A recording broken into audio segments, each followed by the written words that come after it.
Today on the podcast, we have Anne-Kathrin Dern. She is a German film composer and YouTuber.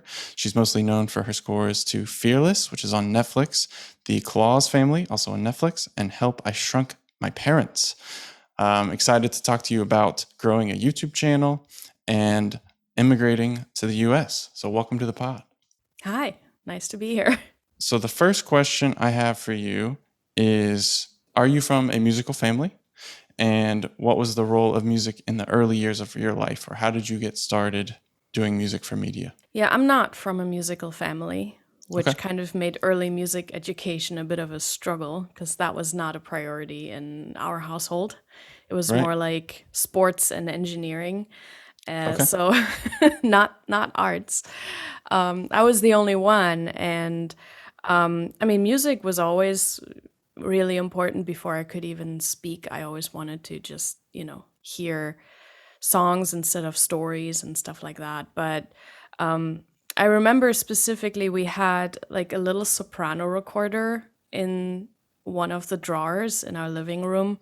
That was the only musical instrument we had. And just some leftover from someone's childhood. And like a beginner's book. And the nice thing with flutes is that I couldn't read, obviously, so I couldn't really teach myself how to read sheet music. But with flutes, there are always like little drawings of when you do this with your fingers, then it's that note right there. And so that's kind of how I taught myself how to play the instrument and how to read music. Like I didn't know what I was playing technically, but since I knew most of the songs, the children's songs in the book, I could also kind of figure out how rhythm worked. And, when you're a child, you just figure these things out. Now it's like, now I'm old and I can't figure stuff out anymore that easily. But, when you're like 3, it's, You got nothing better to do, right? Yeah, we didn't have you got YouTube when nothing we to were do. kids. Yeah, now you you can can just YouTube everything. You can just get obsessed with stuff, and it's not like I had anything else to do. So, yeah. And then there was another book with just empty staves, and so I was like listening to stuff on the radio, and then just writing down the notes of those songs. I think one of the ones I wrote down, for example, was "Killing Me Softly" because that was playing on the radio a lot. Nice. And I knew my mom liked it. And so I was like, well, let's try to remember that one. And then one day I was just playing that, and she came into the room and was like, what is happening? How do you know this song? And I was like, well, it's on the radio, and I wrote it down. She's like, how do you know how to write that down? I don't understand. And so fantastic. that's kind of when I was 5 or something, they were like, well, maybe she should get lessons. And then it was just recorder lessons, group lessons with other kids. It wasn't anything fancy. And then as I grew older, I kind of started to be like, I want to learn piano as well, and guitar, and I want to play in a band, and I want to sing in a choir, and I want to do all these things. And so I wanted to play the real flute, not just the recorder. Right. And so that's kind of how it grew from there. And then I became interested in film music, and then it kind of developed into that obsession. What sparked your interest with wanting to get into doing music for film? Was there like a particular movie or anything that kind of... I grew up mostly, like my childhood took place in the 90s mostly. So it was a lot of Alan Menken, of course, a lot of Disney songs, but I didn't know that that was a job yet. So to me, that was just something that existed. But I remember it was probably 2001 or something when Lord of the Rings and Harry Potter came out around the same time. And that was kind of the first time that I paid attention to the instrumental music in a movie and not just songs. And I was like, I wonder if this is a job. I wonder if you can buy that stuff. I want that music. And then I went to the CD store because, no internet. Yeah, they had a whole soundtrack section. I was like, this is a thing. And so I started to research. And I'm from a small town in Germany, so there wasn't a lot of resources. The internet wasn't, it was there, but it wasn't something accessible. that you could just, it was dial up. And then if you would, Google didn't exist. So, how do you even find stuff? So yeah, it was messy. But yeah, I started to like find books through our library. They would order books in from other cities for me on film music and stuff. So I would slowly kind of get into it. And then by the time I graduated from high school, the internet was more of a thing and I could find more information. And you went to a conservatory, is that right? Yes, I went to conservatory in the Netherlands. Netherlands, okay. And what was your primary instrument? It was composition. Okay. It was specifically composition for film and TV. They had like two different composition. They had like concert composition in a way, or autonomous composition, and then they had composition for film and theater. Nice. And then how did you immigrate to the US? Well, during my studies in the Netherlands, I kind of, already thought about the future and was like, well, where do I go when I graduate from here? Because there's no work here and there's, a little bit of work in Germany, but where do I go? And so the options were London or Los Angeles for me Right. to do what I wanted to do. So I was like, well, let's try Los Angeles first, because London is kind of the safer option because it's closer and it's Europe. At the time, it was EU, so it was very easy to go there. But LA was kind of this far away thing. And I was like, well, if I'm going to do that, I should do that young while, I have no other responsibilities. Yeah, take risks. Yeah, now is the time. You're in your 20s. And if it doesn't work out, you come back and then you go to London. London is still going to be there. And so I came over as a student first Okay. to do the UCLA extension program. I mean, I also applied to USC and they actually accepted me, but I could not afford that. As a European, just the prices of education in this country are just... Californians can't afford USC either, so that's fine. Yeah. Yeah, it seems like no one, Yeah. unless you inherited a lot or you get a full scholarship, nobody can afford it. But so during my studies in the Netherlands, I had worked several jobs to save up money for the trip and to, live here. I had informed myself how expensive it is. So Yeah. I did come prepared, but then USC was like, yeah, so that's going to be $45,000. And I was like, I don't have that. Right. I have barely enough to go to UCLA and survive for like 9 months. That's it. So that's how I came over here. And yeah, then I got pretty quickly, like 6 months in or something, I was allowed to start doing internships through UCLA, paid internships, Nice. which was very welcomed because, I did not have a lot of money. And I knew I was going to run out of money in the very foreseeable future. And yeah, I did that at Cinesamples, and then they kind of took me over as a part-time worker and then a full-time worker. And then I graduated and switched visas, and then I just stayed. Yeah, I love that. That's a good origin story. So when you were working for Cinesamples, then you graduated, did you switched to a like assistantship or like a work visa from a student visa, and then you started assisting composers, right? Yeah, so Cinesamples at the time, they're not there anymore, but they were at Sonic Fuel Studios with Okay. also their sister company, Hollywood Scoring. So through Hollywood Scoring, I also got to work on a bunch of video games already because like one of their first gigs was League of Legends.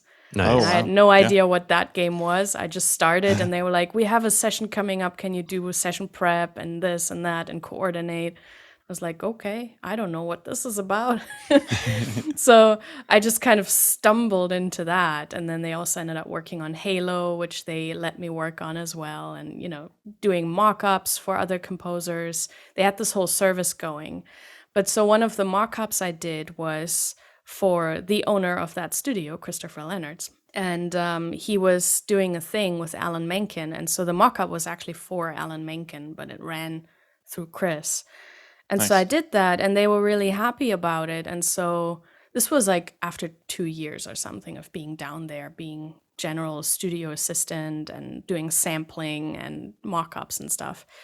And then Chris was like, well, this show is coming up. Do you want to come downstairs and work with me on that? And with Alan as well. And I was like, yeah, of course. So that was my Right. first additional music gig. And we did 2 whole seasons together on that. And then from there, I kind of went freelance, freelance assisting, so to speak. And then, they kind of recommended me to Bill Ross and his assistant. So I did some orchestration work there and tech work. Because coming out of Cinesamples, obviously a lot of studios were like, oh, she knows about Contact and she knows about sample libraries right now. She's, because I was also doing customer support, so I knew everything. Yeah. Every problem that you could possibly encounter, I knew how to solve it. I had an answer for it somewhere. Yeah. So I was like, that's a great skill set now, because everyone Absolutely. who ever had a problem with one of their Vienna Ensemble Pro machines and Contact and all of that, I was like, Which is I know everyone. how to solve it. Yeah. That's wonderful. Literally everyone. And so, and I also knew Pro Tools and Cubase and Logic, and I also knew Sibelius and Finale at the time. So I was like, I can help with everything. And Nice. so, different studios just started to recommend me to each other. So I also ended up at Steve Jablonski's studio, printing stems, doing Pro Tools work, orchestration prep, all that stuff, session prep. So and I ended up assisting Pinar Toprak for a couple of months and interned at Hans Zimmer's studio, and ended up with Klaus Bedelt, who had me for additional music again. And then it kind of transitioned more and more into just writing and mock-ups and more writing, basically. That's what you love to do most, is the actual writing. Yeah, I mean, that was always the goal. Mhm. The goal was becoming a full-time writer and just making my living with that. Sampling, it was good to know about that, but I mean, it's sampling. It's It's a tedious. lot It's of very tedious. it's oh my God. I mean, the chopping isn't even the worst thing. For me, it's Right. the looping, finding the loop points, Oh, yeah. and tuning. When you can't even hear the pitch anymore, you're just hearing all of the harmonics on top, and you're just like, I Mhm. don't know what I'm hearing anymore. I'm physically ill from this now. Yeah. Or timing samples, just listening to the same row of round robins over and over again. People underestimate how much work goes into a sample library, and I'm having made a couple, I was like, yeah, this is really good to know, and Right. we don't have to do that anymore. Yeah, we can just buy them. Yeah. That's now totally I great. just like to buy. I don't want to make it anymore, please. Yeah. I'm good. Well, I love that you can see the stepping stones from coming over here, and you're in the right spot, in the right area, and then you kind of met someone through either school or work, and that kind of led you to the next stepping stone in your career. So how did you go from being an assistant to slowly kind of getting your own gigs and then building a team? I believe you have a few people working for you. Is that right? Yes. It kind of is a project to project thing Of that I course. hire them in on a per project basis. I think it was like 2016. I was coming out of my internship at Remote Control, and I really wanted to still be hired as an assistant, actually. I thought that's the way to go. If I want to work on the productions that I want to work on, then I have to assist someone for like 6 years, and then they're going to help me out. And the manager there sat down with me, because you have these exit interviews, and he was like, looking at your resume and all the things you've done over the past 3 years, I don't think you need that. I think you need to go out there now and do your own thing. And so a day after I was done, Sacred Tiger, the studio of Henry Jackman, called and wanted me to intern there as well. And that was the first time I turned it down, because I was like, you know what? That manager was right. I need to go. I need to find myself an agent. I need to really go to events and really put myself out there and make stuff and just find my own work, instead of constantly working on other people's career Yeah. and just kind of waiting for stuff to happen. And so around the same time, Klaus Bedelt called me and was like, I need additional music. And it went so well. We worked on an animated movie that he and his business manager were like, well, we have a bunch of other stuff in the pipeline that we need someone to do. Because he was kind of like semi-retiring. He works, like, he founded a tech company now and works Okay. more in film distribution. But he was like, I still have all these clients. I still have all this work. I want to close my studio. I don't want employees anymore. I don't want this whole management thing anymore, but you clearly want it and you write very similar music. You know, I don't need to supervise you. So how about you build up your own studio with your own people, and then we just funnel our projects through you, and then we're the producers, you're the composer, you know, and just do this thing because, you know, we don't really want to be that actively involved anymore. So it was really, I came in literally on the last project where he had an in-house team and a studio. And then, you know, we got along so well that he basically just gave me everything he had. That's amazing And timing. Yeah. it was amazing timing. And also, there were other people he could have chosen. So it was really fortunate that he picked me to be that person, because he knew he doesn't have to supervise me. He doesn't have to do anything when I'm involved because I'm a very organized person myself. So yeah, that's kind of how that happened. And then a lot of short films that I had scored on the side while I was assisting started to pay off. Like all those directors from 5 years prior were now doing their first feature film, or had recommended me to someone else who was doing their first feature film. So I was basically 50% working on my own stuff that just was born out of recommendations from other filmmakers and other composers. And then 50% was pretty much Klaus stuff and his clients, and more or less the stuff where I got proper budgets with proper, you know, live recording and everything, you know, because I was getting gigs that were technically too big for me at the time. But since he was vouching for me, it was okay. Nice. And then I would just build up my own, you know, relationships on the side, scoring short films further and, you know, scoring their first features, second features. And then, you know, they would start getting picked up by Netflix and stuff. So, yeah, it just kind of naturally progressed into just me having enough work that I didn't have to assist anymore. Mm-hmm. That's really cool. And this industry is so trust based. Like you're looking for trustworthy people who do good work, and they're hard to find. Yeah. So definitely. he found you, and he was like, "Okay, we have to keep her somehow." Thankfully. All right. So, what are some bad recommendations you hear in your profession? Oh God. I mean, specifically through YouTube, I've seen so many bad tech recommendations. So many semi-professionals or amateurs that are very loud on the internet saying you need this or you need that or this is how that's done. And that's partially how my YouTube channel was born, because I was seeing all these people just saying stuff where I was like, no, that would get you fired if you do that. don't do that. Don't deliver like this. Any That's examples? not. Any example for people out there? Don't do this. I saw a terrible video about Pro Tools session prep, how you send a Pro Tools session to a scoring stage. And I had done that professionally for all the studios that, you know, would have me. Mm-hmm. And so I saw that video and I was like, this is terrible. This is, if you send this to Abbey Road or Air or any other scoring stage, the engineer is not going to be your friend. Right. These people are going to hate you. A lot of people don't know how to send stems or like the correct Yeah. way to do certain things. That Yeah. makes sense.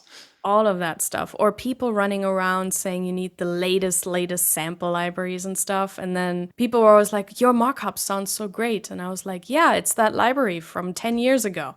They're like, Right. what? Yeah, because you know it super well, and you know Exactly. exactly how to, you know, get the most out of it. That I mean, we were talking about that with Christopher C last week, Yeah. and it's one of those things that like everyone wants to be the first on the internet to talk about the new cool thing, because they want to be sort of at the forefront of like tech or like new gear or whatever.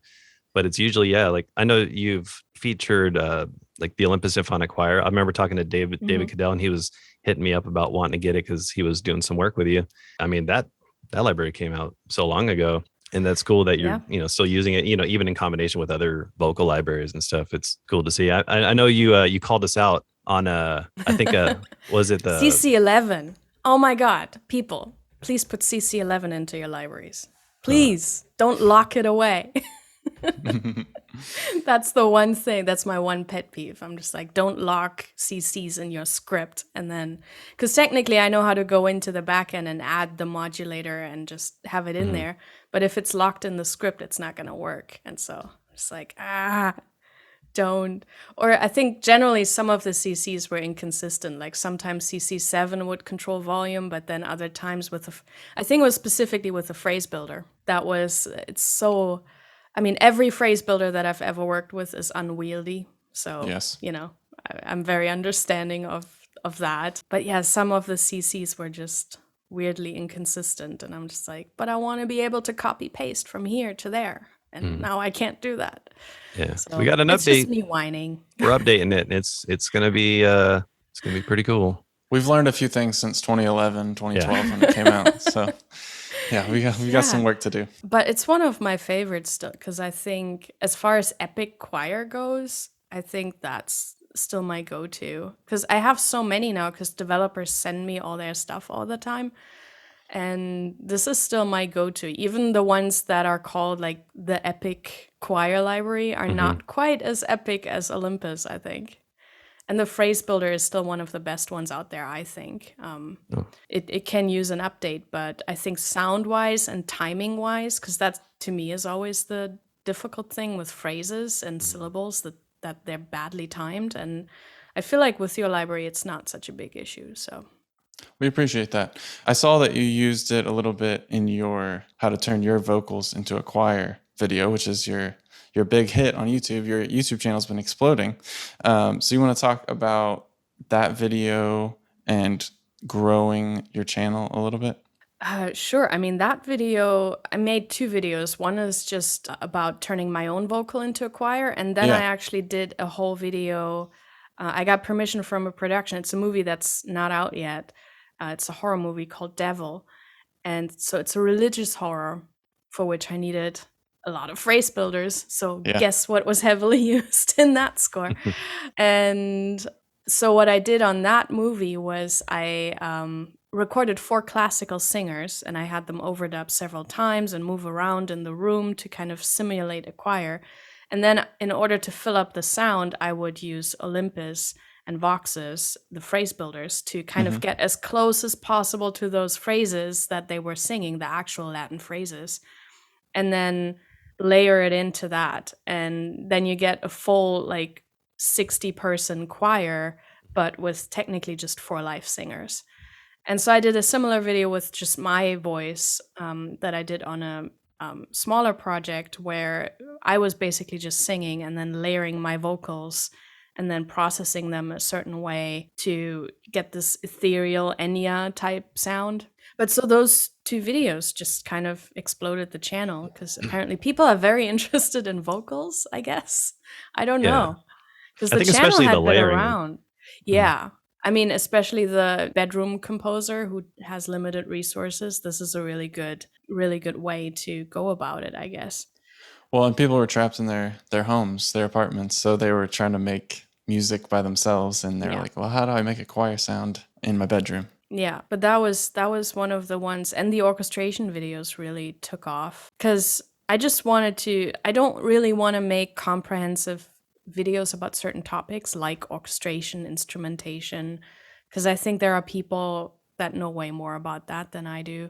Same thing with counterpoint. Like, yeah, I've learned counterpoint, but I should not be making a video series about counterpoint. There are better channels, better resources to learn that. It's too comprehensive.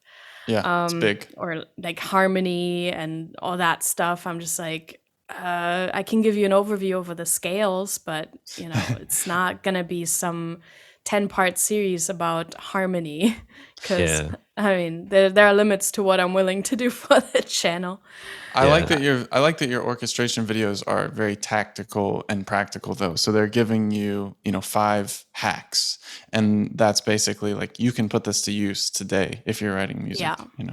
And I think that's really cool. That was the thought behind that. I was like, well, I can't put a whole 4-year orchestration course into my YouTube channel. But I figured if I just go in and just give 5 hacks that I've learned over the years that people can use right now, then that's going to be helpful too. So why not do this random thing that maybe people are interested in it or maybe not. And then people were actually very interested in it. So they're just a Yeah. lot of work because I always try to find music examples and sheet music examples where Right. I can show this. Mhm. And then every time I say something, I was like, where have I encountered that? And then I need to just go through all these symphonies and just be like, where is it? I know it was in here somewhere. So Digging through textbooks and I know. Just, did I say something wrong? I don't know. Did I imagine this? Yeah, I think the sharing stuff that works for you, and especially if you've used it on professional projects, it's like, well, this worked for me, and I could show you how I did it. Because I think people try to maybe reach out and teach things that they're not qualified to do, like you mentioned. I think it's better to just know, like, this works for me. I don't know if this is like the right way, but hey, I think this is a cool thing, and maybe it'll help you. Versus, I think people try to come off as more of a professional in a field that maybe they're not. Yeah, Quite I a- always try to give disclaimers. If I'm talking about something that isn't necessarily my job, I either bring in a guest to talk about it, like with my orchestration 3-part thing I brought in my actual orchestrator because I was like, well, I know stuff, but not like you. You do this every day, 8 hours a day, so you're going to know more stuff about this than I do. Or I would not confidently make a video about sampling at this point because I haven't done it in several years, so I'm pretty sure stuff has changed. So I would probably also bring in a person for that. I have made a video, it's coming probably next week, how to fix sample libraries in Contact in the backend. And just Spicy. going into the backend, I was like, oh God, I don't remember what these things were for. I mean, it's a very 90s backend to Yeah. begin with. I mean, Contact is not the Pretty. most, it's not pretty. It works, but it's not pretty. But I was looking at some of these features and I was like, I don't remember. I have to read the manual now in order to talk about this thing and this thing and this thing because I remember using it, but it was so many years ago that I don't necessarily remember what that was for or how that worked. So that's coming up. Or tomorrow I have a video coming up about compression, and I'm very hesitant to talk about mixing. I know. That's gonna bring out. Watch the comment section on that one. All the hater boys. Yeah. Oh yeah. You're gonna a lot of like, well, technically that's actually what you should be like. That's the thing. Like when you start talking about those sort of topics, or even like what you were mentioning about the counterpoint, then you get all the guys who've been going to music school forever, like, well, actually, blah blah blah blah blah. It's like, that's also why I'm so hesitant about these things because people really want me to talk about it because I have kind of a more accessible way, less technical way of talking about these things, and I'm not really making such a big deal out of it. But I got a lot of pushback from some classical composition and orchestration teachers on the orchestration videos, for example. They were like, you're oversimplifying this. And I'm like, it's a 10-minute YouTube video. Of course I'm oversimplifying it. Right. Like, it's not like, if you really want to learn this, you should probably go to school or get a private teacher or spend a lot of time reading books. But in the sense of a 10-minute YouTube video, this is, it's just supposed to get people started and get people interested. Yeah. And then maybe they see, oh, it's actually not that difficult. So maybe I can actually learn this, So this is kind of, I also was very hesitant about that Mac versus PC video that I made. oh yeah, Because people are so passionate about that. And I'm using both. So I don't even have strong opinions about it. I'm currently leaning more PC, but it might change in the future. I don't know. both are cool. It just really depends on what works for you. Like Mac is great. I mean, I started on a Mac. And it's just everything's pretty much just kind of plug and play. It's there's not like once you start getting into wanting to customize stuff or like switching out the RAM, that gets a little tricky. Or like when you buy RAM and then there's a new iMac that comes out and then that RAM doesn't work for it. Like that's where it's like, okay, maybe I should just get a PC so I can just like swap it out at any time. So that's where it's like, okay, what do you need? If you're just like, I just want to hop on and just do music real quick, then cool. Then maybe a Mac is good. But then that's a whole nother, that opens up a whole nother I know all those fanboys come out, or my sample library videos. People were just asking what I have in my template, and so I made a bunch of videos going, "This is what I have in my template," and they were like, "Yeah, but what about all these other libraries? What about this library? What about that? What about why do you not have this? Why do you not need that? I disagree with you that this library is good," and I'm like, "That's your so don't use it." You're like, you can make your own YouTube channel and talk about your favorite X, Y, and Z library, and let me talk talk about mine on mine. Thanks. Yeah, it's like I'm just there are certain topics, sample libraries, mixing, classical music, and Mac versus PC that just everyone has opinions about this. Oh yeah. And everyone needs to be very loud about their opinions about this. And I start every single one of my videos with the disclaimer, this is just what I like. Maybe you don't, and that's Yeah. fine. So would you say that educating in public and composing in public, showing what you're doing basically on the internet, is that a net positive for you? In general, yes. It's funny how, you get 90% positive comments, but then 10% negative comments are the ones that you're focused on. So Yeah. I always need to remember that our brains are naturally wired to focus on those negative comments, but the overwhelming majority is actually very enthusiastic about it. And I'm already emotionally prepared that tomorrow when the compression video comes out, even though I put all the disclaimers in the front saying I'm not a mixing engineer, Yeah. there will be people that will come out and be like, she's full of shit. And I'm just like, okay. Yeah, Yes, there's always going to be fine. someone who's going to be, saying that you don't know what you're talking about, or it's just like, whatever, man. Like, We do have comments that just stick in your brain for a long time. One guy just commented on Craig's video from a couple of years ago, and he just said, "You talk too much." So now we just say that to each other. Yeah. You talk too much. and it's like I'm doing a walkthrough video trying to show you how to use the product. I mean, and I then we have like definitely appearance related comments that are just mean and Yeah. hateful. like I don't mind talking about this because I've heard it my whole life. But some guy said he knows what he's talking about. I get it. I got a big nose. It's okay. I've heard these a lot of comments my nose whole jokes. life. Yeah. Yeah, and I'm just like, really, like say anything else you want, but it's like, really, like that's the only thing you have to say. It's I just just like, don't understand if I watch a video on YouTube and I think I disagree with what's in the video and I don't like it, I just move on. Who Right. takes time out of their day to go into the comment section and be like, well, here's what I think?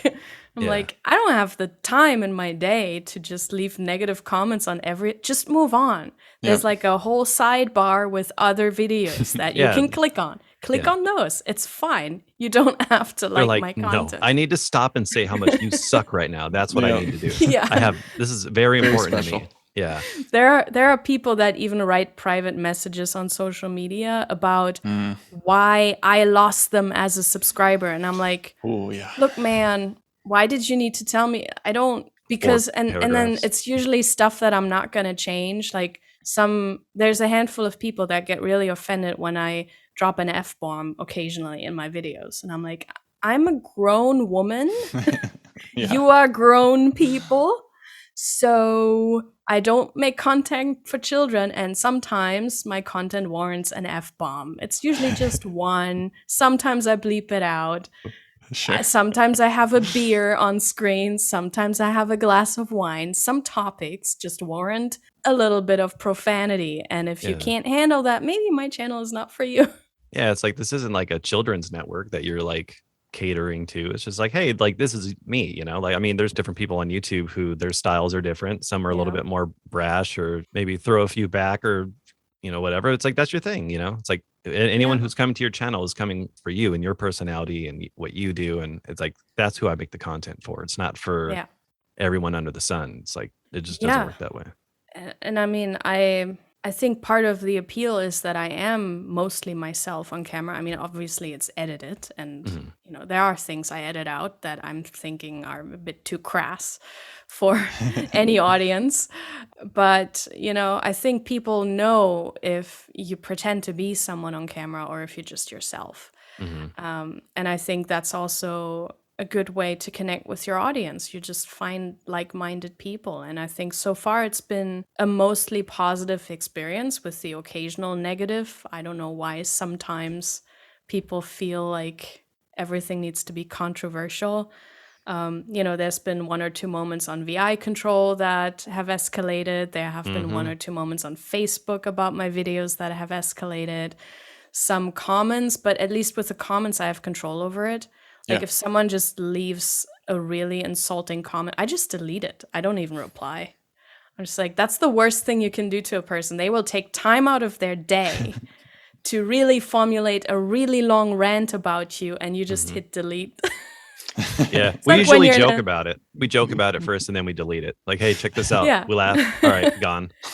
It's like we've all been in Facebook arguments, and then at the end of the day, the person decides to delete the post, and you're just like, the entire conversation is gone. And it's so frustrating. So I was like, that's how I'm going to be handling this. You're not going to get a reply from me. You're not going to get a reaction from me.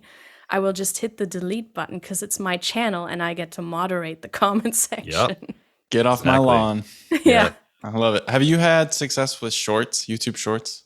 I wouldn't say successful. Like they get a couple thousand views, but not like the long form content. Because I've started doing TikTok a couple months ago. Okay. I still don't understand that platform. I think it's for younger people than me. Yeah, same here. But then I was like, well, I have all these shorts on TikTok, so why don't I re-edit them to then also go into the new YouTube shorts? They usually, what they do is they reach a new audience. Every time I post shorts, I can see an uptick in new viewership because they reach a different, I think it's more younger people that watch the shorts. And so I'm reaching a lot more of that audience. I like that. How do you batch your videos? Are you filming a bunch in one day and then slowly dripping them out? Yeah, because the main reason is that I put on makeup and do my hair for my videos. And then I put on lighting and camera and everything. And I'm like, I will not be doing this every week. So Yeah, every day. Yeah. this is not happening. So I usually script them out beforehand and do my research. And then when I have 3 to 5 videos, I think the most I've done in a day was 8. And it's too much. Yeah, it wasn't a good idea. It was way too much. And back then I also did this thing where in between videos, like I would change my shirt and like do my hair differently. So it would look like I didn't film them on the same day. I don't bother with that anymore. It's like, just deal with it. I record multiple videos in one go because while I'm at it, it's just the most efficient way to go about it. I do that with all my PR anyway. Okay.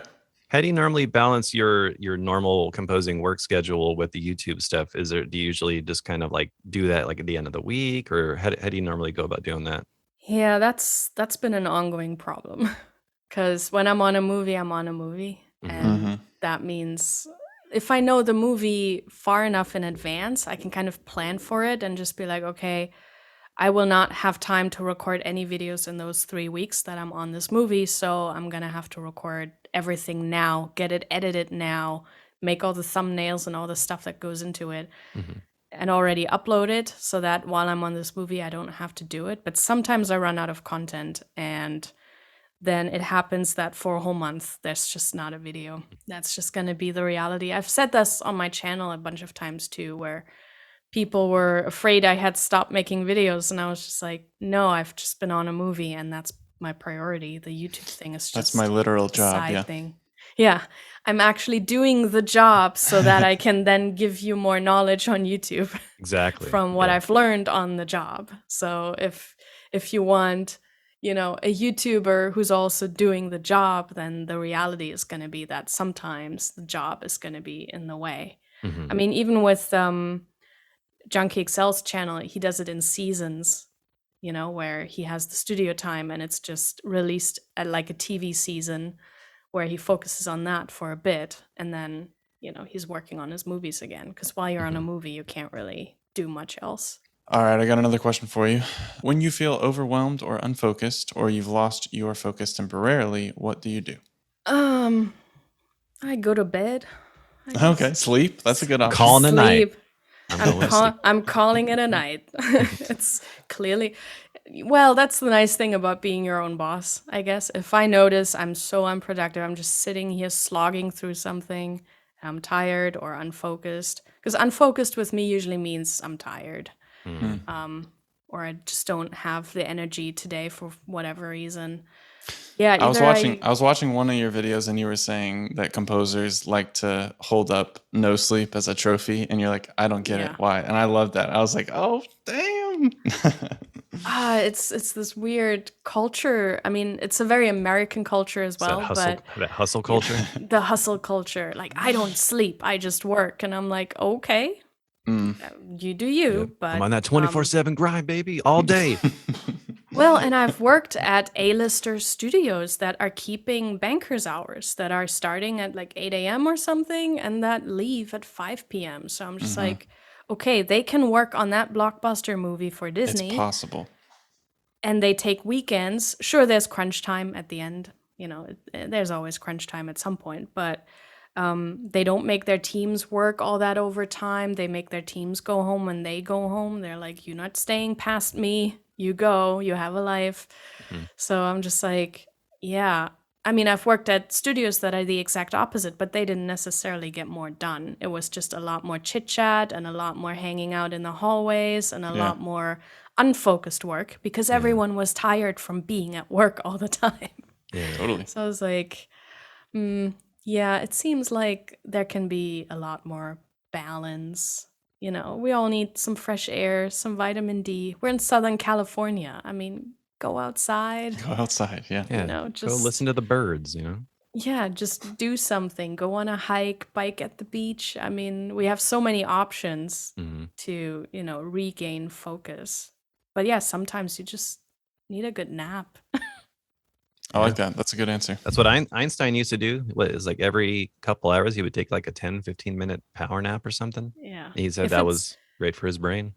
Yeah, if it's long term not being focused, it usually means I'm unhappy about something, usually my career, because I cry about my career a lot, even though there's not much to cry about, but composers. Uh, And that's usually when I either meet with my agent or we get on the phone and I just cry about stuff. And then she'll just be like, calm down.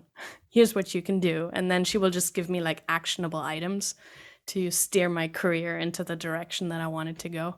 Nice. what are So could you elaborate on that a little bit? Like some things that have sort of helped you whenever you're feeling like times are getting pretty hard, or yeah, I mean, it happens a lot more lately, even though I get a lot of movies. There are, especially last year, I got really close to a lot of dream projects, a lot of larger studio things, series and movies that I really, really wanted. And I was like in the last three or the last two. And then Mhm. they did end up going with someone else. And this whole rejection thing is just very difficult to deal with. You keep pitching and Yeah. pitching, and you're that close. And then they're like, oh, we're not giving you this one. But next time, you're taking all the meetings in the world, and it's Yeah. very difficult sometimes to let go of the idea that you almost had that thing that would have changed your life. Mhm. And I think, yeah, I have one friend who's in a similar position, so we cry to each other a lot because Nice. who else is going to understand, Yeah. Yeah. who else understands the difficulty of this constant putting yourself out there and getting a no and putting yourself out there and getting a no, getting this close and then getting a no, being crushed so many times. Yeah. You need like at least one colleague that you can talk to about this, where you're in the same position and you can just have a beer and just be like, this sucks. This is Commiserate. awful. Yeah. Yeah, just cry together and just be like, this is an awful industry. I don't want it, but Right. I have nothing else. But this is what I'm good at. Yeah. Yeah, this is We what I want, but right now I don't want it. Yeah. we talk a lot about, the numbers game aspect of it, Mhm. of getting through all these no's to get to the yes, and Yeah. it takes time. It takes effort, and it takes a lot of emotional Yeah. output.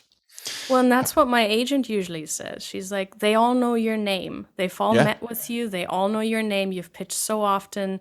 Sometimes they even fast forward me into the final round because they know it's in my Mm. wheelhouse.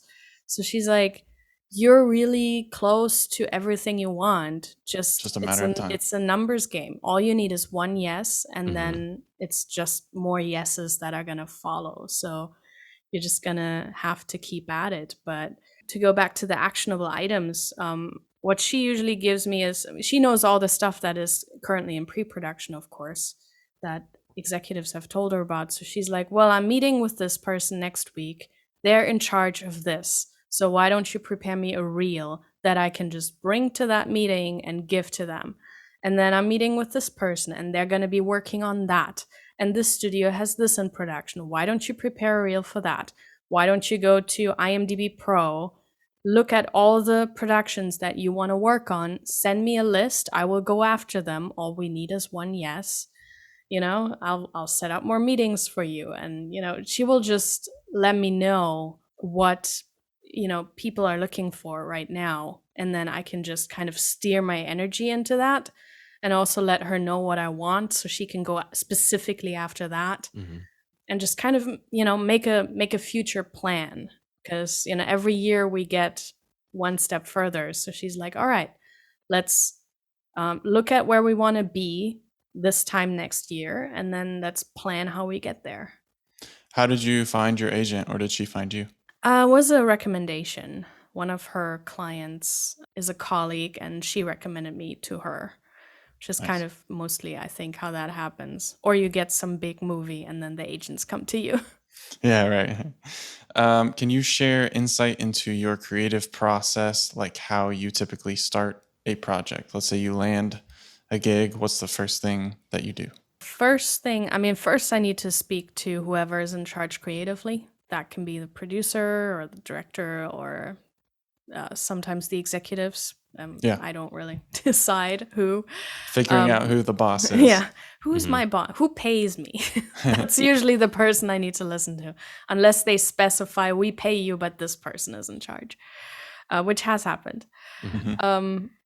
And then having long conversations with that person. It depends on whether it's a first time collaboration or not. If it's first time collaboration, then I like to really spend a day with the person and just figure out what music do they like, what movies do they like, what composers do they like, what instruments do they like, what's their creative vision, how do they see storytelling, all that stuff first.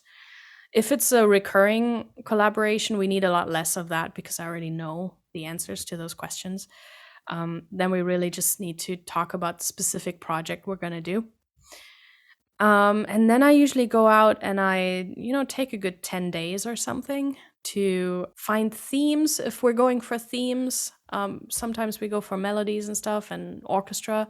So then I try to find that and produce a mock-up or a theme suite and stuff and send that over to them to see if this is in the vein of what we're looking for. Sometimes if it's not theme-based, I'm sitting down a lot more designing sounds, finding the right sounds, because we all have way too many synth sounds.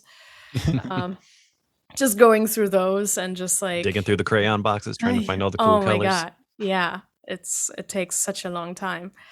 Or also sitting down with someone who can maybe design some custom patches from scratch. If I can't find something that I want that I can easily modify, then I'll sit down with a synth person and just be like, hey, I need something like this for this character, or there's this place that needs a sound. Then I can also have someone just design that from scratch. And then I'll kind of also write sort of thematic material or, kind of give examples for the sound that I've been, envisioning for this thing. And then I send that over. And only when that is approved, that's kind of when the team comes in and I start to score the picture and we have spotting sessions and, the whole actual craft begins. But the creative process at the beginning is a lot more, here's the thing, do you like it? Right. Presenting objects. Giving them some sketches. Yeah, pretty much. So, what advice would you give to someone starting out? They want to do what you're doing. They want to compose for media. What advice? Obviously, we're going to say subscribe to the YouTube channel because that's just a vault of knowledge. Hit that subscribe button, hit the notification bell, stay notified. But what else would you give them if you were just like going to bullet point the list? First, practice. That's the number It's a good one. start. No matter, first practice, because treat this like it's your instrument. The same way a violin player who wants to be a professional violin player needs to practice every day, you're going to have to practice composition every day. Practice that, practice mock-ups, practice mixing, all of these things. You can watch all the YouTube videos in the world, but if you don't practice what you're seeing in the videos, you're not going to develop your ears and your skills, and then you're not going to get to where you want to go. Hmm. And then once you get your skill level to an acceptable level, acceptable by your own standards, not someone else's standards, then I would say start just putting stuff out there, because we can all publish stuff now for free pretty much. Or, you can use like CD Baby or TuneCore or whatever they're called to just publish an album, or, write sample library demos, maybe write demos for the libraries you already own, send them to the developers and see if Totally. they want to send you a new product and have you write another demo. I mean, that's how I got the Claus collaboration, for example. It was my old Cinesamples demos that I had done years before that. He was buying some products and saw my demo and then was like, "Oh, you should contact this person. This music sounds good." It's amazing. I'm just like, and it wasn't even for the it was for like Cine Symphony Lite. So it wasn't even a full library. It was just like one of those 4-patch libraries. But he was like, "This sounds good. Let's invite her over and have a chat." So you never know, but you have to put yourself out there. You have to make Yes. stuff and put it out there for people to find you. And then eventually, sometimes it takes years for the right people to find you. But, eventually, when I think about the people that I've hired, they were mostly people that were putting stuff out there or that were recommended to me through other people who found them, like-minded people. So, And they're already doing the work. One of the Yeah. things that you said in a video is you kind of hit a wall when you find out what the job actually is. And you were saying, like, people have this romantic notion of the composer who's this muse and like constantly scribbling things down. And you're like, the job is actually sending emails and like working in the mud of music. And then definitely. you were also talking about how it's a pragmatic art. So Yeah. if you want to write music for the art of it, then go write a concert composition. Which a lot of film composers are doing right now. I mean, a lot of them are writing a ballet or a choir suite or a symphony. Like, some of them are taking a whole year off, or they're going on tour because they want to perform. It's like, Danny Elfman's at Coachella right now. yeah, Hans is on tour overseas right now. I mean, John Powell, I think, just wrote another concert work, his second or third concert work. So just because you're doing film music doesn't mean you can't also create art for yourself or for the concert hall on the side. But I think there needs to be, it's a different mindset, in one is work for hire, where you create something that someone else commissioned and requested very specifically for another vision. And then one is supposed to stand on its own and you can do whatever you want. So It's a good figure out separation. which one you want, or maybe you want both, then do both. I mean, that's fine too. Yeah. Playing, like performing music or writing music to the scene to make the scene better is completely different than having standalone music. Yeah, like I'm a big fan of Danny Elfman's solo stuff. Like was it 1111 he came out with recently? It's like a violin concerto. And then he also came out with another album. I can't remember if it was like Serenata Schizophrenia or Schizophrenia Serenata. And it's really cool because you can totally hear Elfman in it, but he's like, when I was writing these, it wasn't to a picture where like, maybe you want to keep an idea going or you're like, man, this is really cool, but you have to change it to make it fit with the picture. Yeah. And it's really cool to not have that barrier anymore, or that sort of like, all right, well, I can only work up until this cut scene. All right, now it's done. Versus like, man, like it'd be really cool to like expand on that or take it somewhere else. Maybe you can do it later on in the film, but I think when you're just kind of writing for art's sake, not for work, that's when it's like some people need that, to really kind of outlet. keep that love for it going, or else it's just it's just work. Versus art for art. It gets a little restrictive, especially form wise. That's why I think a lot of composers also, for the most part, the most creative thing is writing the theme suite, because you're not writing that to picture. So you can just freely expand on your ideas. Usually that's the thing that ends up in the end credits as well. But the moment you score the picture, form is already, the editor has already decided what the form is. So how long you can keep an idea going or where you go with the music is entirely out of your control. So yeah. The other question is, how good are you at group projects? Because it's a huge group project to get it done. Yeah. Do you have a personal project that you're excited about right now? Well, I consider my YouTube channel a personal project. Yeah, absolutely. That is, and that is, my refreshing thing to me, because that is the one where I decide what I say, I decide what it looks like, I decide the music that goes on there, and nobody can tell me no. I decide when I post, what I post, and nobody can stop me. Nice.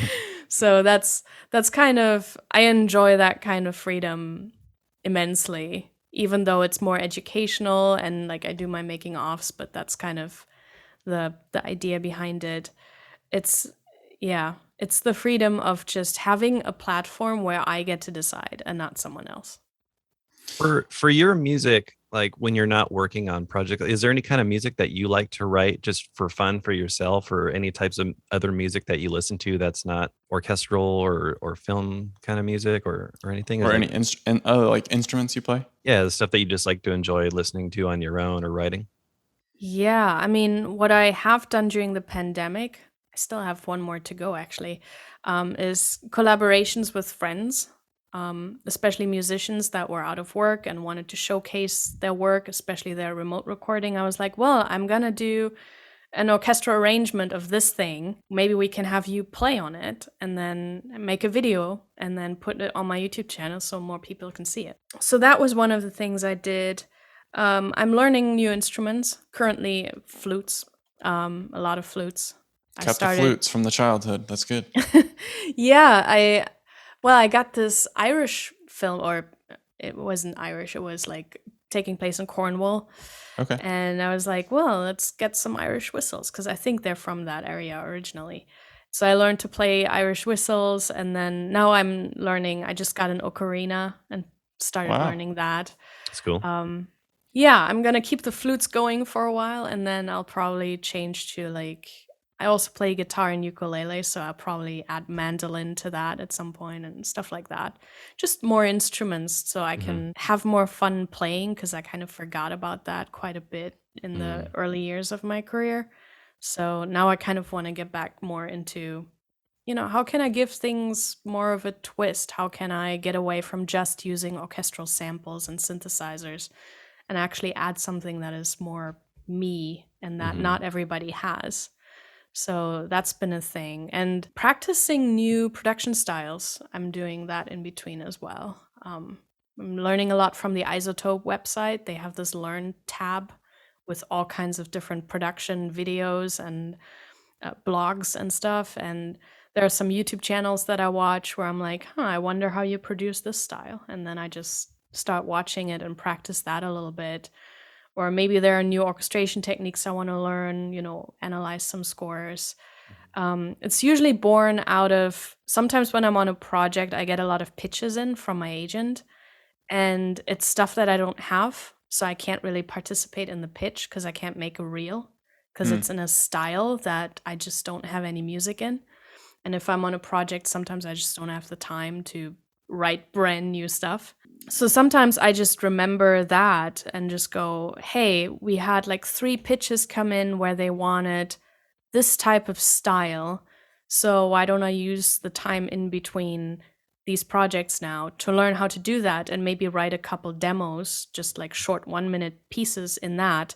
So next time this comes up, I actually have a reel that I can submit. Yeah, That's if smart. they're hitting you up like, hey, we need some some hard hitting dubstep. Yeah, Yeah. you already knew it was coming. But yeah, like if you're like, well, that's not really in my wheelhouse. I don't really do like drum and bass or Yeah. that kind of thing. It's like, Hip-hop. well, it's kind of cool to know that sort of stuff. I mean, that like Brian Tyler's probably one of those composers who kind of does everything. Like he, super, he plays piano, guitar. Like you'll see him in his studio. He's just got all these different instruments, like doing like with the Fast and Furious stuff. He's got like electronic, and he does dance music, and it's cool to see that, and it's kind of inspiring. Like, oh, like maybe I should just kind of like flex my creative wheelhouse a bit and be able to just jump in, because I think that's Try new things. yeah, especially being a composer these days, it's like the more versatile. I mean, everyone has their thing, Yeah. but it's Strengths. definitely cool. Yeah, it's cool to build on that. So whenever those things happen, so that's that's a great thing. Because I was actually going to ask you that too. Like, is there any sort of like styles or things that you wanted to work on that aren't really your strong suit? Like can you elaborate on some of the projects that maybe you had to work on? Or genres. Yeah, I mean, originally I was mostly hired just for orchestra stuff, for the old-fashioned, melodies, counter melodies, and then I started doing studio pitches, and they all wanted this golden. I don't remember what they called it, but to them it's like the golden combo.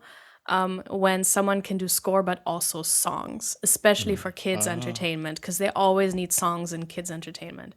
So I was like, okay, so on all the movies that I'm gonna do, this was like 2020, 2021, I was like, I will offer to the production to just produce a song, a title song, just so I can make a reel by the end of it with songs. And so, yeah, I started to just, one of my team members is a very good song producer. So I started to learn from him, and I was just like, all right, I can write lyrics, sort of. I can write a melody, but let's get together with an actual singer-songwriter and a song producer, and then I'm just going to learn how to produce different types of songs, basically. And so all of a sudden, by the end of that year, I had 10 different songs that I could put on a reel in all kinds of genres and with all kinds of different emotions. And then the same thing that happened last year was I started to get rom-coms and dramas that needed to be really minimal. Like they were a lot more indie. So it was a lot more, well, it's just going to be like 3 or 4 instruments, which I hadn't really done. So writing in a very minimal style. And that's when I started learning, more flutes, and when I started using my vocals a lot more, because I was like, well, what am I going to do? If I can't they don't want woodwinds or brass. They want strings used very minimally, because strings can get very bombastic very quickly. So I was like, well, so we're left with what? Piano, guitar, drums, bass, and maybe a string quartet and soloists, I guess. And so I had to learn how to do very minimalistic music all of a sudden. And I started also just buying very different products all of a sudden. I wasn't buying orchestral sample libraries anymore. It was all this super random stuff that all of a sudden I was like, maybe I need this little quirky thing that I can use for this rom-com, And I started scoring horror movies as well. And for that, one of my long-term fears were synthesizers, because I just could not. See, the thing is, when you have orchestra, you have a very particular playground. You have specific instruments that you can enhance, but for the most part, you know what you have. The instruments have a certain range, they have a certain sound. So it's kind of like a very, square thing, right? Familiar. It's very structured in what you can use it, what we use it for, and all that. Exactly. But synthesizers always scared me a little bit, because I was like, there are no limits. Like, you can do anything. And there's just so much that I was like, this is so scary. There's no guideline to this. Because there's no right, there's no wrong. It just is.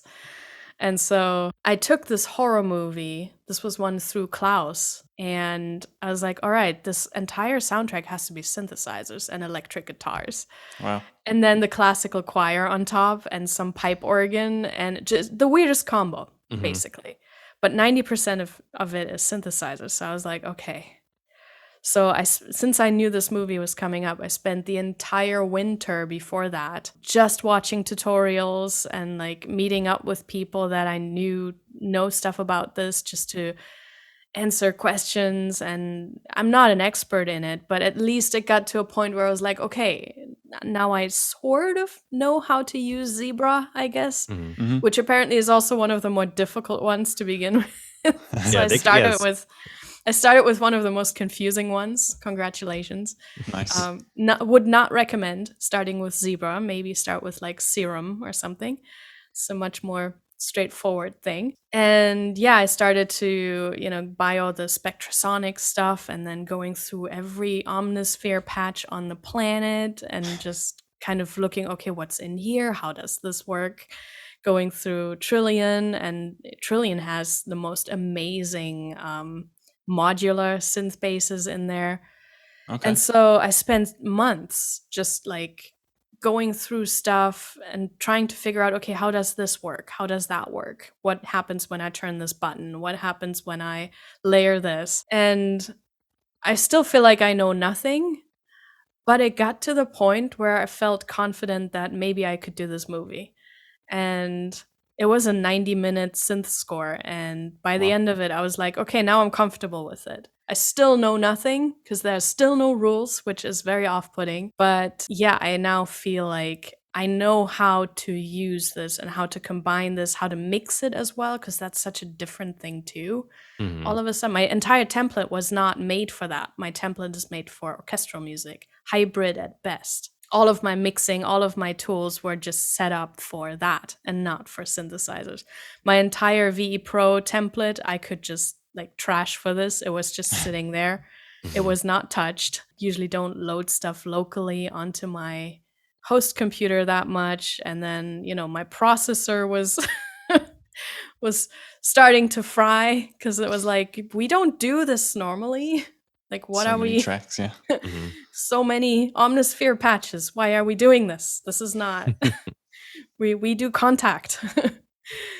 So yeah, it was a very different experience. And yeah, all of a sudden I really fell in love with that genre and doing that kind of stuff. So I actually right after that, I took another horror movie because I was like, I want to do more of this. This is fun. It's gritty, it's dark, it's ugly. It's not my usual pretty kids entertainment with orchestra. That's So I great to didn't know. stretch yourself. Yeah. Yeah, I didn't know I was gonna like that. I thought I'd like the rom-coms more than the horror, and it was the exact opposite. Craig loves horror. Oh yeah, it's funny. It's like most like 'cause I'd never like went to school for orchestral music. Whenever I do any kind of orchestral breakdown stuff, I know I'll just probably get ripped by like all the people who know what they're talking about and terminologies and stuff. But yeah, like I feel like with horror, like it's my background's more like in the metal sort of stuff. So it's like that same thing. Like there really are no rules, and you can kind of like go at it. Like the whole point is Experiment. the whole point is to make what you're seeing even scarier than what it is.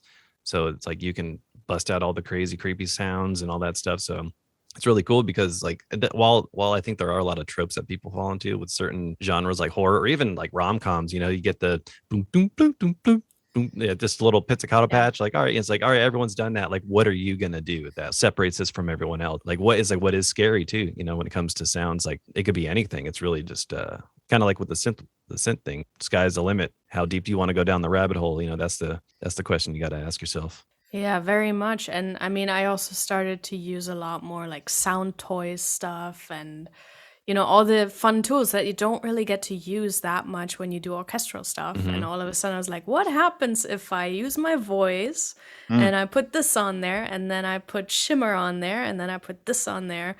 What happens? Just kind of, it's more exploration. With orchestra, I can predict what's going to happen. And Mhm. so it's a little more, I don't want to say boring because orchestra is not boring, but much more predictable in the outcome for me than me just sitting there going, oh, there's like a creepy ghost on screen. What if I did this thing and then had this whole signal chain on there? Yeah. Like what You does that know? sound like? And you're like Yeah. creating this thing versus like, because I think Yeah. with like the orchestra stuff, it's more of like what it is. It's just the time consuming part of making it happen. Okay, you want it to sound Yeah. like this. You want to get the velocities right to, convey the sound you have in your head. But Try to yeah, I get think CC11 going. yeah, get that CC11 going. But yeah, like the adding the effects, like that's where it starts to make it more fun and creative because you're just exploring these different things. Oh, what if I turn this all the way up? What if I filter this out? Or creating Yeah. that sound and like making what you see kind of come to life from just exploring different plugins or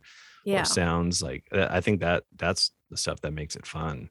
it's a lot more sculpting, I think. When I get a scene, and it's also usually longer scenes, when I do animation, everything happens all at once. Every 10 seconds you got to switch it up So and hit fast. that other thing. And with horror, I also found that sometimes you get these really nice 5-minute sequences, and you can just sculpt the entire sequence with such subtleties and just like bringing in the different frequencies here and there and just kind of creating this carpet that is very interesting and colorful. It's probably less interesting to listen to if you listen to a soundtrack, but it's more interesting for me to create, actually, because you're actually sculpting something from nothing instead of loading up your sample libraries and going, well, so we're starting with an E.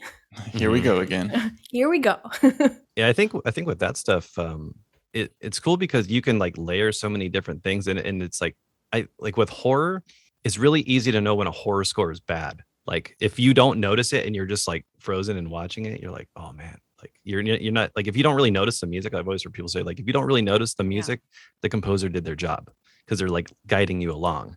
Versus like, when you watch like a maybe more lower budget horror movies or ones that aren't big productions, and when it's bad, when there's just dun, dun, like just like stabs like every little corner, they go in a corner, dun, you're just like, oh my god, like this is horrible. It almost like takes you out of it. Like maybe for other people who don't do any kind of music related type things or into scoring or anything, they're probably getting scared. But it's really easy to tell when it's like, oh god, it's so bad.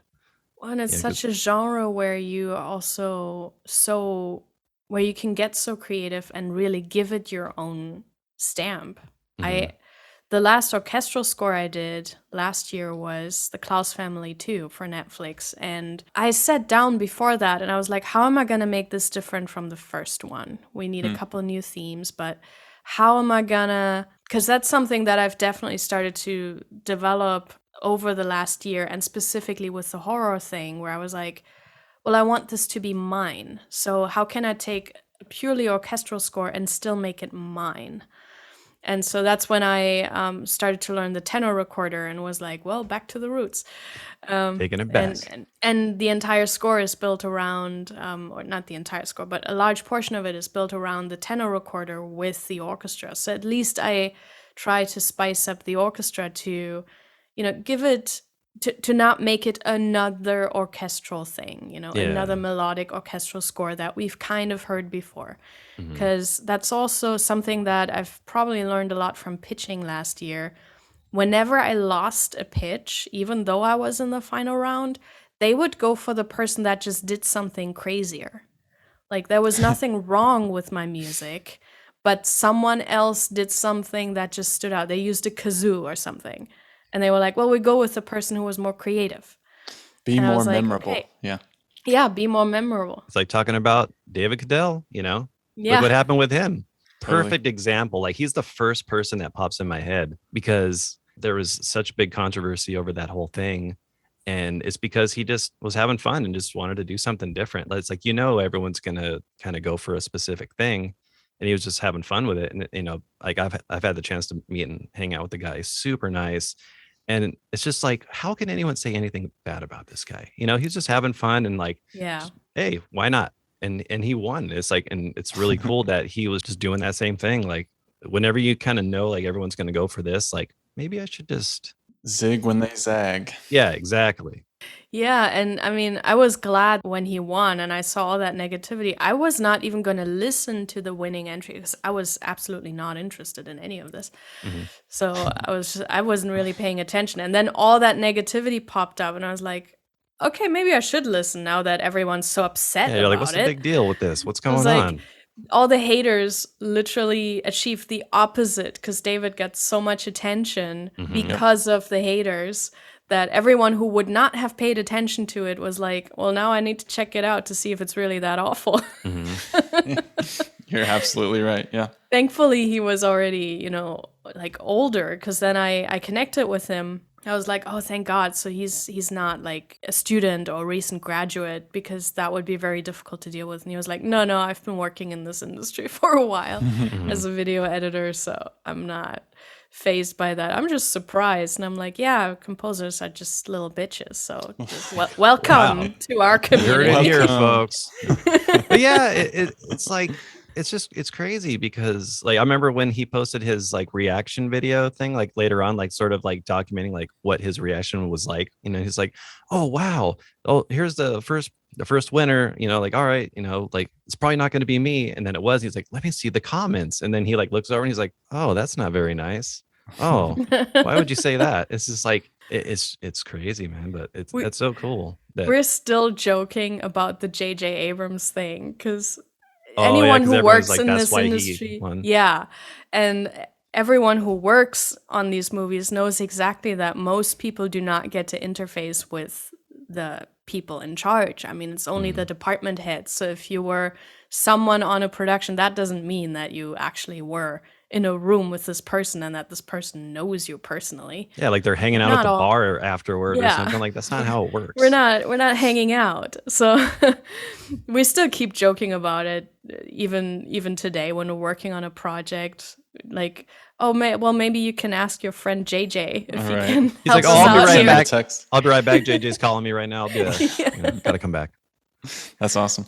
All right, I got a couple more questions for you, and then we can wrap this thing up. The first one is: do you have a best recent purchase under $100? It can be a plug-in, it can be a meal, so it can be some new toy, or it could be a flute. It was a flute. It's right here. It was this ocarina. Oh, that's I That's think it was beautiful. $80 or something. Yeah, it's. I guess that was I my love it. latest. How many notes does it play? All of them apparently. Okay. It's a chromatic one. oh, that's cool. I think it can do 2 octaves, maybe. Wow. Not that I can play it very well yet, but you know. I would just want to You- get into start learning Zelda themes. Yes, all the Zelda. Yeah. Do you have a favorite YouTube channel or podcast or TV show at the moment? A YouTube channel I watch a lot lately is In the Mix. I don't know if Oh, you yeah. guys know that one. Yep, I I think do. his name is Michael Wynn or something. And He every talks time like I this need, in the microphone. yes, he's very quiet and Does he have very, an he has an accent. very British. Yeah, he's British. Yeah, I Oh, think he's that's Scottish, delightful. isn't he? he's great.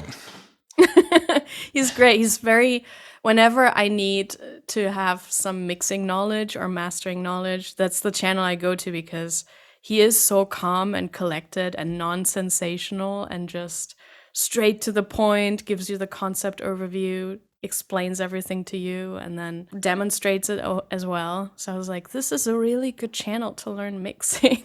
Yeah, he's awesome. Do Yeah. you ever watch Venus Theory? You ever seen any of his stuff? I have. I just watch his videos just because his voice is like, hey, buddy, what's going on? You got a really deep voice. Like, I'm just like, man, you should just be doing voiceovers. I also love, what's his name? The guy who always does the Cubase videos. Oh, Dom Yes. Segalis? Yeah, that guy, like, he's just fun to watch. And he's such a badass, man. Like, he's just like, just watching him play stuff out, I'm just like, man, I wish I Yeah. could do that. You know, I try to, like, whenever I'm doing Yeah. walkthroughs, I try to, like, play his stuff as, you know, with the range that I have. But yeah, he's just so fun to watch and he's so animated. Just, yeah. He is, but also he always shows stuff about Cubase, and I'm like, wait, Cubase can do that? I didn't know. I've been using Cubase for so many years now. I've done so many hours of music with it, and every time I watch a video by Dom, I'm like, Mhm. what? That's how that works? I could have saved hours of my time just knowing this one feature. I'm just like, how Why do you is it hidden? remember all those features too? It's like, I know. like I I have to know. use Metagrid to like remember all these key commands for things that I do. And he's just like, oh yeah, and if you go into this, like, but I mean, he's just like, if he just remembers all that stuff, man. Well, I'm also someone who just doesn't question buttons in the DAW unless I need them. Mhm. So I'm just someone who's like, all right, now I know what I need to know. And then I just don't question things. And Like, it's then not I until see you a need video. Yeah. And then I see a video by him and he's like, by the way, if you need to ever do this, you can go into the pencil tool and draw the automation right into the region. I was like, you can? Yeah, like, oh, you can use the transform selector and just drag across it, and then you just take the whole thing and bring it down. Like, what? I've been doing it Yeah, I manually for know. years. What's wrong with me? I know. I'm like, and I'm sitting here with a fader, like, oh, Yeah. If you want to learn about gold Cubase, mine. man, that Yeah. guy, he knows his stuff. All right, the final question is, what goals do you see yourself achieving in the next couple of years, or what is next for you? This year, Christmas movies. I'm doing Nice. Christmas movie next month. Oh wow. Very early. Starting early. Yep. Starting early You're this year. you're like Target and Walmart. You're getting ready for Christmas way early. I know. My May is going to be filled with sleigh bells. Oh no. Yep. And my September as well, because then we're working on the Claus Family 3 for Netflix again. It's going to be the last one. And a war drama is in the works, a World Great. That's War One drama that is shooting hopefully this year. It's been delayed a bit through COVID. So that's happening. I'll just continue working on my YouTube channel in between and sign up for whatever else people want to have me for. Keep pitching endlessly and collecting 1,000 more no's. Yes. Yeah, I mean, if I could choose what's going to happen with my career, the goal for me is to work on studio production. Specifically, like I would love to work on a Star Wars property or Marvel or you know those things. I'm a nerd for fantasy and science fiction, so any of that is in the works for any studio would be lovely. But if I've learned anything over the past 2 years, it's that there's very little control over that. All you can do is just keep pitching and keep putting yourself out there and have your agent or manager take all the meetings in the world and shout your name into the room until someone goes, all right, let's do this. Yeah, it's like you said, plant those seeds and just keep putting yourself out there. And Yeah. you know, it's like just because one no happens, next thing you know, a few months later, someone's like, hey, like we remember you and you'd be perfect for this. So it's like putting things into the universe and just keeping things in motion, like good things are bound to happen. And I definitely can see you doing projects like that in the future. So Yeah, and something I like to say is that life is long and we have long careers. You know, you're going to be doing this for another 50 years potentially if you want to be. And so it's just a matter of time. That's very wise. He's a wise one soul. of the things. That's one of the things that my manager needs to remind me of, because we also have this habit of like comparing ourselves to other people and, you know, why is this person there already and I'm not? And, you know, this whole, you know, their journey isn't my journey, and this is a very long game. And even if it doesn't happen this year or next year or 5 years from now, chill, just enjoy the journey and just be grateful that that you are where you are and that you get to make a living off of this. Because I mean, 10 years ago, I was just graduating. I just came here 10 years ago. I wasn't even, Wow. I hadn't even graduated yet. So I'm like, I should be more grateful that I get to do this for a living and do this full time for a living, that I don't have to assist anymore, that I can just, you know, do what I love to do in sunny California. Yeah. What do I even have to complain about?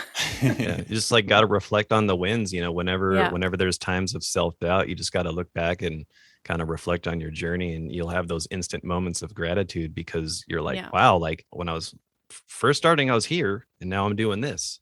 And it's just the fact that you can kind of see that timeline. Obviously there's nowhere else to go but up as long as you just keep doing your thing. So always reflect back on the wins on times of self-doubt. Get a tattoo of that. And this was so much fun. Thanks for coming on. And everyone should go subscribe to the YouTube channel. It is a vault of knowledge. If you're in composing for media at any level, you should subscribe. I've learned some stuff on there, and we will have to have you back on in a couple of years when you're doing Star Wars films. Yes, hopefully. All right. Craig, catch you next week. All right, Nathan. Thank you again. Yeah, Again thanks, for coming Anne. on. It's great. This was awesome.